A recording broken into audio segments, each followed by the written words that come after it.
Hey guys, and welcome back to the Box podcast with me, Natalie. I finally have an interview with someone, so I have been able to have the chance to interview Harry Reynolds.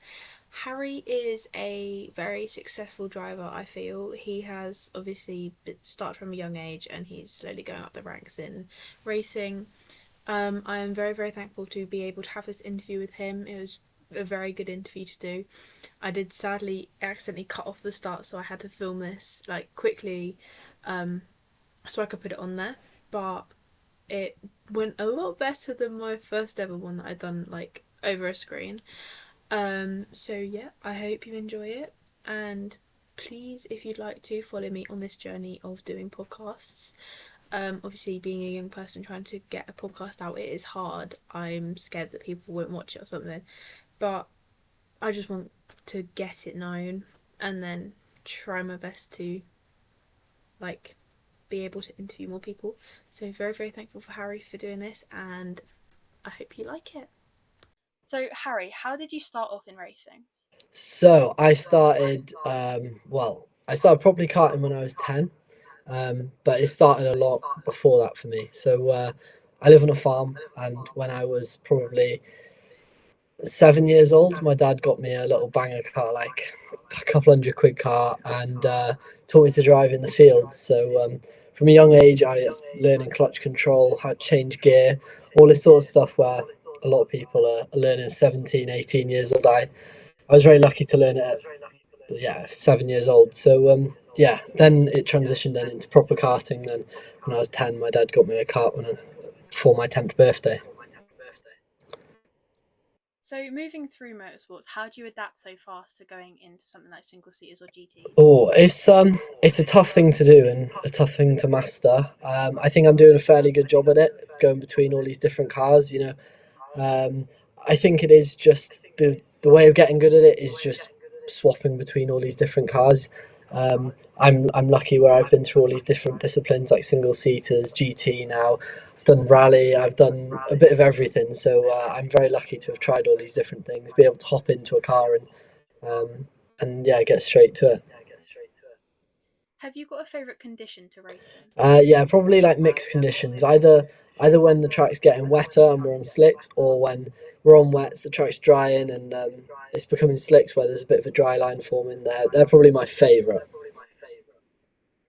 Do you like racing more in single seaters or doing like GTs? Um, I really enjoyed the single seaters. I'd probably say F4 was my favourite, just because of the experience of it. Don't get me wrong, there's a lot of kids that get to do it around the world, but then also I've got to think that I'm very fortunate to have got to do it. Like it's not a cheap thing to do, and to have the backing and support that I did to even just do the 2 rounds was incredible. But I still really enjoy the GT racing. But it was kind of a goal of mine to reach F4. If you could pick any teammate that you've ever raced with, what would you want to race with them in? Um, oh, I'd probably go with a GT car and then pick Joel Bergstrom. Um, yeah, me and him got on well when we were in JHR together, so I think it'd be really cool to be teammates with him. And then in GT, we'd be able to share a car with each other. So yeah, he's a really quick driver as well, so I'm sure we'd do well. We love Joel. We do. He's amazing. If you had to quit racing, is there a plan you'd go into? No, there's honestly nothing. I mean, when I was young, I probably would have said, yeah, I want to be a football player or a rugby player. But as I've grown older, grown more into motorsport, it's kind of all I've ever known. So when I was at school, wasn't focused on trying to get good grades to be even a mechanic or an engineer. These are both things that I've done a bit in, but no, driving's the only thing I've ever really been focused on. What's one thing that people like may not know about you? Oh, that's a good question. I don't know. Off the top of my head, I mean, I broke my ankle playing rugby when I was younger, but I don't know. There's probably a lot of things that people don't know about me, and maybe some that people shouldn't know or wouldn't want to know. But yeah, I mean, I broke my ankle when I was playing rugby, so I'll go with that one for now. Safe option. Have you got a favourite memory from racing? Oh, my win in GB4 was quite special. I was very limited on testing for that, and with Elite Motorsport then as well, the team I'm with now, they did a lot for me then, and to be able to get a win was really special. Then again, saying that, also my first, all my experiences in rallying, they've been really special. What my dad did well, when he was younger, he stopped in 2018. So to be able to do what he did and I guess learn from him as well was definitely a special memory. If you were a car part, what car part would you be? Um, I mean, going to a lot of airports, we're going to a lot of multi-stories, and they're doing me all right so far. So if I was a car park, I'd be a multi-story. Which teammate would you never trust to share a hotel room with? Oh,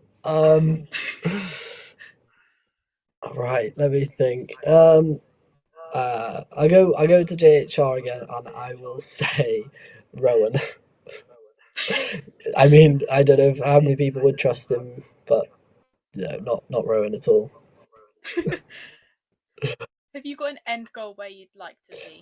Yeah, definitely. I'd say my end goal currently is to race in Le Mans, WEC. I'd love the look of DTM, so that would be pretty cool. I think the aim of F1 is kind of gone now. Just as I'm getting older, the budgets are getting more expensive.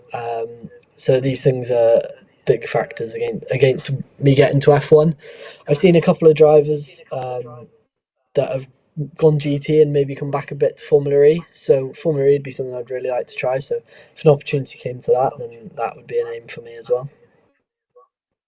If you had a team that you could go back to, what team would it be?